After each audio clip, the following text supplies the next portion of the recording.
Oke ya, salam ya. Saya ingin menceritakan detik-detik lahirnya Nabi Muhammad ya. Ini yang kita ketahui ya.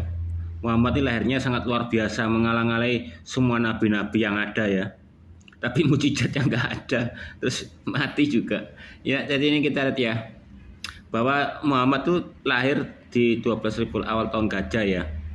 570 Masehi, berarti Senin ya. Dilahirkan Senin ya, tahun Gajah ya. Iya, demikian Imam Ibnu Ishaq dari Sayyidina Ibnu Abbas ya. Hari Maulid Nabi menjadi agenda tahunan yang diperingati umat Islam di dunia termasuk di Indonesia. Berikut peristiwa yang luar biasa ini ya. Yang kita ketahui kalau saat kelahiran Rasulullah berdasarkan riwayat disebutkan ya, ibunya kan Aminah ya, Siti Aminah ya binti Wahab ya, ibunda Rasulullah. Ketika aku dalam proses melahirkan Rasulullah, aku tidak mendapatkan rasa sakit sedikit pun, wah, sampai aku melahirkannya ya. Ketika Rasulullah sudah lahir, keluarlah cahaya yang menyinari di antara timur dari barat. Istimewa. Beliau lahir dengan bertelungkup. Jadi Muhammad ini tidak keluar dari alat vital ya lahirnya. Dia langsung muncul ya. Perutnya membuka ya. Jadi di antara vaginanya Aminah dan pusarnya di tengah-tengah itu dia membuka ya. Keluarlah Muhammad. Jadi kayak disesar gitu ya, disesar sama Allah, dia muncul membuka dagingnya, Muhammadnya keluar. Nah keluarnya itu ya dalam keadaan Muhammad itu bertelungkup kedua tangannya ya, duduk dengan lututnya dan sambil mengangkat kepalanya ke langit ya. Dan bersamaan keluarlah cahaya menyinari istana Syam dan pasar-pasarnya ya, sampai aku melihat leher-leher unta di bumi ya. Bahkan unta-unta leher-lehernya tuh bisa kelihatan. Demikian kata ibunda Rasulullah ya. Apapun ada pula kesaksian seorang yang pernah menyaksikan peristiwa kelahiran Rasulullah ya, ialah adalah Ibu Utsman binti Abdas ya. Beliau berkata, aku menyaksikan ketika Aminah melahirkan Rasulullah. Dari saksinya masa satu tok ya, keluar cahaya yang menyinari seluruh rumah ya, di saat aku sedang berada di rumahnya. Kemanapun kami melihat ya, yang terlihat adalah cahaya. Hadits ini difirmankan oleh Imam At-Tabari. Seharusnya sinar bercahaya, pasti semua orang bisa melihat semua. Ya, tapi kok yang menyaksikan cuma satu ya. Banyak sekali hadis-hadis menyebutkan ya bahwa seluruh anggota tubuh Rasulullah serta wajah beliau bercahaya. Ada sahabat yang berkata, aku punya pertanyaan yang bertahun-tahun yang tak sanggup aku sampaikan karena wibawa Rasulullah. Karena cerita-cerita tentang wibawa Rasulullah itu ada orang yang bertanya pada Al-Bara, apakah wajah itu seperti pedang sehingga orang yang melihatnya ketakutan? Tidak, wajahnya seperti rembulan. Wajahnya kayak rembulan ya, kayak Allah SWT ya, bulan sabit. Nah, Ka'b bin Malik menceritakan ketika mengucapkan salam kepada Rasulullah, aku melihat wajah beliau berseri-seri karena kebahagiaan. Jika merasa bahagia, wajah Rasulullah berseri-seri seperti rembulan. Ya, dewasanya waktu Muhammad dewasa juga begitu ya. Cahayanya berseri seperti rembulan. Ada banyak referensi menguatkan bahwa kelahiran Nabi jelas terang benderang disinari oleh cahaya nur yang tidak bisa dinafikan ya, sehingga dilihat oleh seorang Yahudi di Mekah. Nah, orang Yahudi di Mekah, tapi Yahudi nggak pernah ya menulis sejarah ada cahaya bersinar benderang di kota Mekah. Dalam kitab Nurul Absar bin Manaqib ya, An-Nabiyil Mukhtar karya Syekh Mumin ya, Azab al-Janji ulama Sunni abad ke-13 ya, pada halaman 27 di sana diriwayatkan ada seorang Yahudi di kota Mekah yang menanyakan tentang peristiwa Nabi Muhammad dari indikasi cahaya terang benderang yang ia lihat di malam itu ya. Katanya di 13 Hijriah ya. Di sana ada orang Yahudi di kota Mekah yang menanyakan peristiwa kelahiran Nabi Muhammad, indikasi dan cahaya yang terang benderang katanya ya. Dalil lain menguatkan ada yang kitab Unyul Azhar ya, karya Al-Hafiz Muhammad Al-Yamari halaman 1 dari pengakuan Fatimah binti Abdillah yang menyaksikan cahaya yang benderang itu pada malam itu dengan ucapan, aku tidak melihat dari rumahku melainkan cahaya yang terang benderang ya. Selain itu kitab Al-Ghazi Al-Kubro karya Imam Jaluddin Asyuyuti halaman 83 melewatkan hal yang sama ya, dari ucapan Sayyidah Aminah ya, ibunda Rasulullah menyatakan kebenaran. Yang menyatakan kebenaran ibunda Rasulullah sendiri ya. Cahaya terang benderang itu dengan ungkapnya, aku menyaksikan cahaya memancat dari kepala bayiku Muhammad hingga menembus langit. Gila ya. nyentrongnya wajah Rasulullah seperti bulan yang bersinar. Dalam bait-bait sholawat kita sering mendengarkan ucapan berikut. Begitu hebatnya lahirnya sinar beneran, tapi tidak melakukan banyak mujizat ya. Anta samun, anta batulnya, anta nurun, fukan nuri, anta iksiru, wa kali anta misbah usuduri. Artinya engkaulah matahari, engkaulah rembulan, engkaulah cahaya di atas cahaya.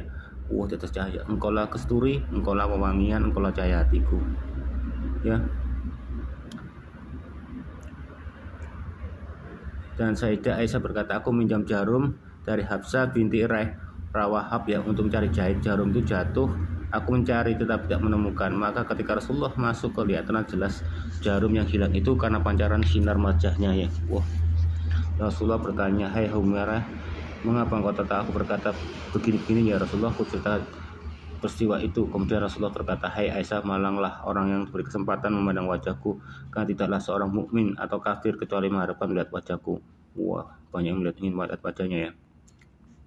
Rat NU online ya mengatakan ya, siapakah 4 wanita yang menemani proses kelahiran Rasulullah?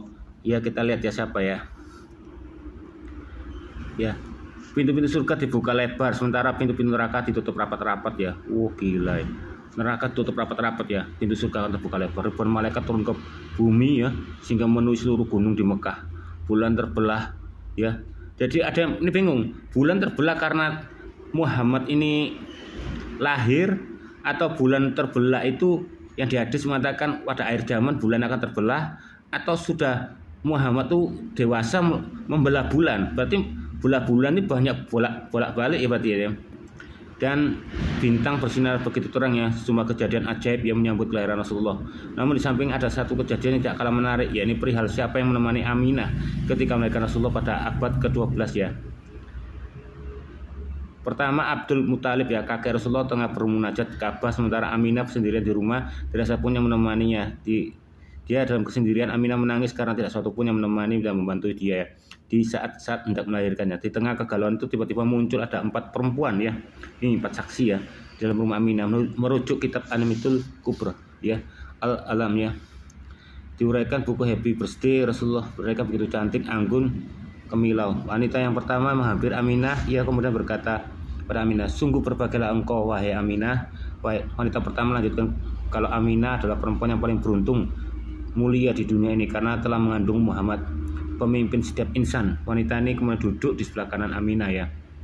Siapakah engkau, tanya Aminah. Kenalkan, aku adalah Hawa. Jadi saksi pertama yang waktu Muhammad lahir dengan percaya itu adalah Hawa ya, istri Adam ya. Ya, turun dari langit menemani Aminah ya, Muhammad lahir ya. Ibunda seluruh umat manusia, aku diciptakan Allah untuk menemanimu ya, jawab wanita pertama tersebut. Wanita kedua mendekat pada Aminah ya, kurang lebih sama menyampaikan pujian kepada Aminah ya. Sebagaimana wanita pertama, tidak ada di dunia ini wanita yang mendapat kemuliaan dan keberuntungan daripada Aminah. Aminah mengandung Nabi Muhammad yang begitu istimewa, mulia, agung, cerdas dan dermawan dan sangat berwibawa ya. Setelah ditanya Aminah, wanita kedua menjawab kalau dirinya adalah Sarah, istri Nabi Abraham. Berarti roh-rohnya ya kelahiran Rasulullah ya. Kemudian duduk di sebelah kiri Aminah ya. Giliran wanita ketiga yang menghampiri Aminah yang menyebut kalau Aminah beruntung ya. Setelah menyampaikan puji-pujian ya, menduduk ke belakang Aminah. Lagi Aminah bertanya, siapa kegerangan wanita ketiga itu? Wanita tersebut kemudian berjawab, Aisyah binti Muzamim ya.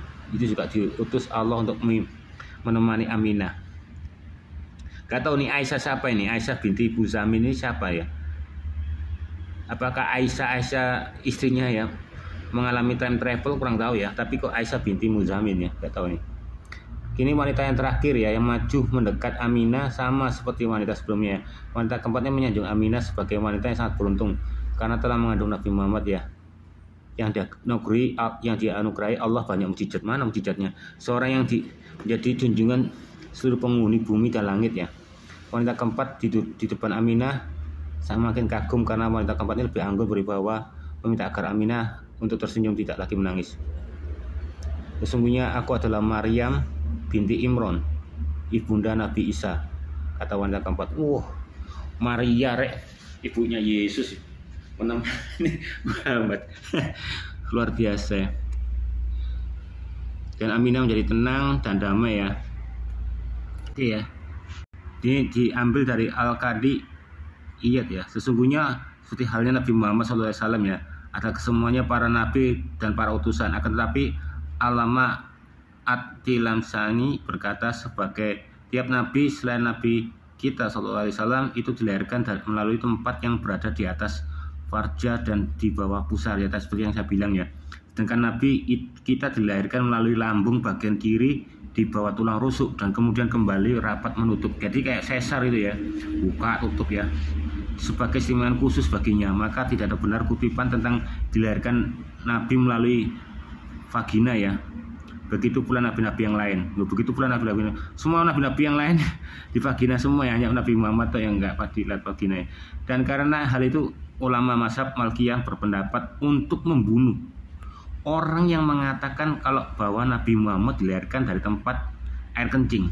Jadi yang enggak percaya ya kalau Muhammad tuh enggak apa yang mengatakan Muhammad itu lahir dari tempat kencing akan dibunuh ya. Luar biasa. Oke ya, ini di Asi Sifa ya. Kalau punya bukunya ya bisa dilihat sendiri ya, di Bida Rif Hukal Mustafa ya, volume 1 halaman 156 ya. Diriwayatkan Aisyah ya. Saya belum pernah melihat alat kelamin Rasulullah SAW ya. Belum pernah diriwayatkan Ali Anhu ya, Nabi SAW berkata tidak ada yang orang yang boleh mencuci kelamin Nabi kecuali aku ya, maksudnya Aisyah ya. Jika ada yang melihatnya ia akan buta. Jadi siapa yang melihat kelamin Muhammad ya, dia akan buta. Saya ingin mengecek ini ya, Asifa ini ya, nggak ada online-nya ya. Kalau bagi orang yang punya kitabnya Sifa ya, di volume 1 halaman 156 Anda bisa lihat sendiri situ ya.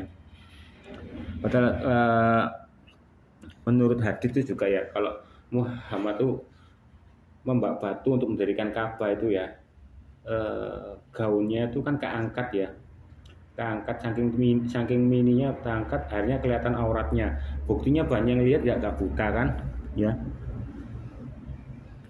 Oke, yang kita ketahui kan orang banyak berkunjung untuk menemui Yesus kan, untuk mendengarkan khotbah, minta kesembuhan dan mujizat-mujizat kan. Kalau orang umatnya Muhammad ya datang itu untuk ngintip saja ya. Ini dia Sahih Bukhari volume 9 buku 83 hadits nomor 38a ya.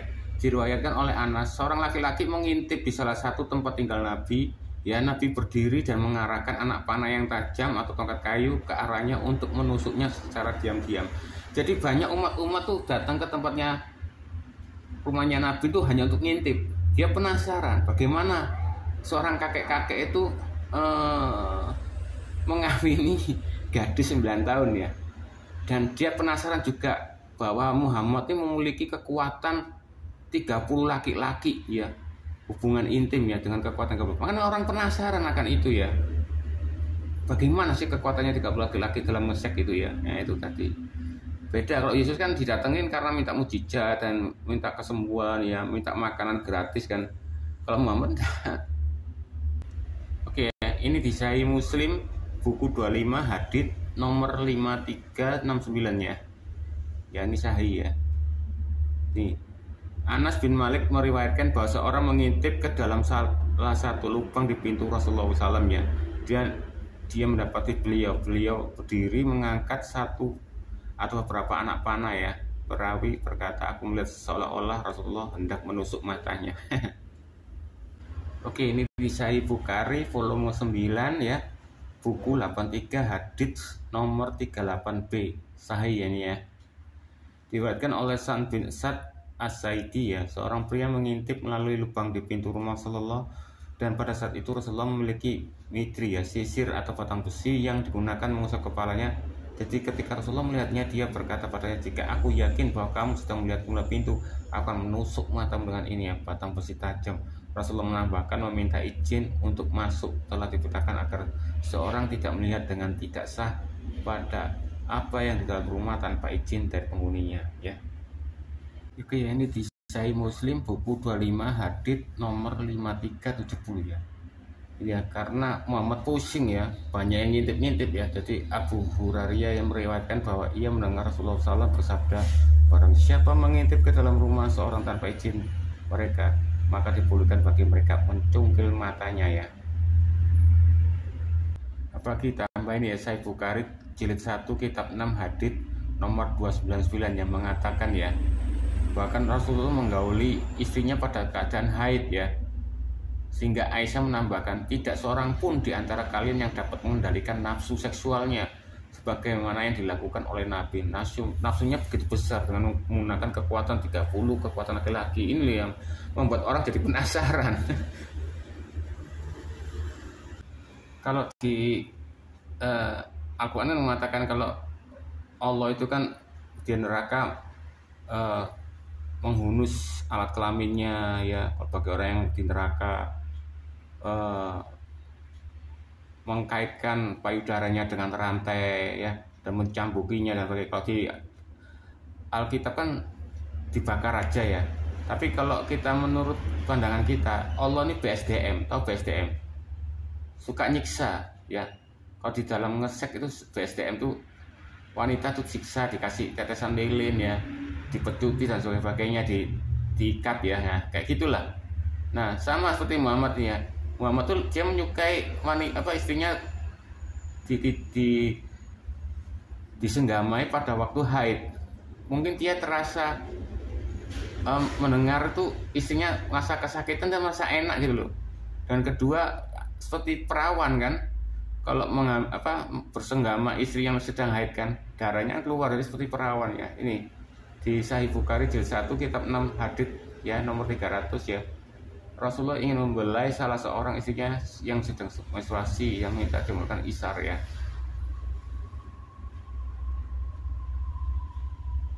Ini sih kan membelai nih, meniduri nih ya. Ada kok. Oke, kita yang ketahui tadi ya, ketika Muhammad lahir bumi terbelah ya. Ya itu nggak tahu belahnya waktu Muhammad lahir atau Muhammad sudah dewasa membelah bulan, atau di hadis lain mengatakan kalau kiamat bulan terbelah. Jadi berapa kali bulan itu terbelah ya. Sedangkan di sini ya belah bulannya ya dia niru dari nyontek ini ya, puisi ya, Al-Qais Imuruk ya, KS 541 ya. Ini ya. Ketika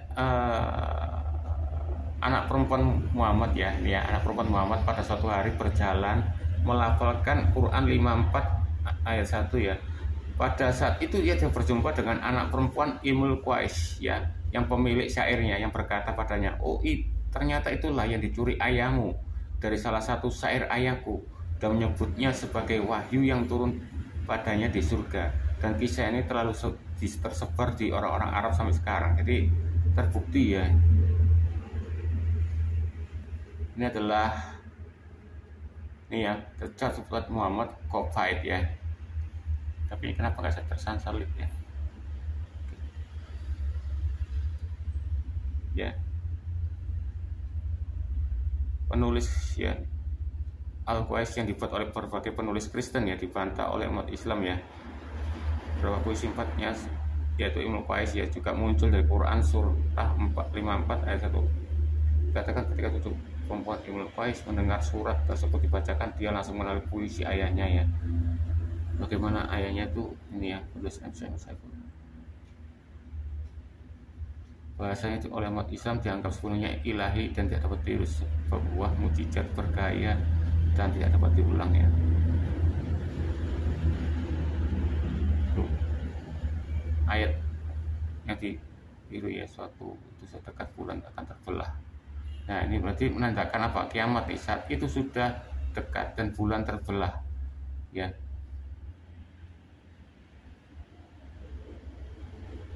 Nah, NASA baru saja menginformasikan bahwa bulan telah terbelah akibat dahsyat gempa bulan. Untuk lebih jelasnya lihat gambarnya ya.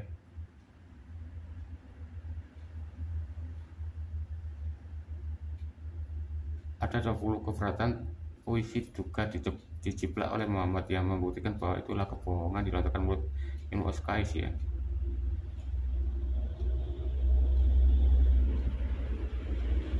Ini adalah isi dari puisinya ya. Saat telah dekat dan bulan telah terbelah dari kijang yang memburu hatiku lalu melarikan. Nah ini yang dikopi Muhammad tuh hanya saat telah dekat dan bulan telah terbelah, tapi kijangnya nggak ditulis ya.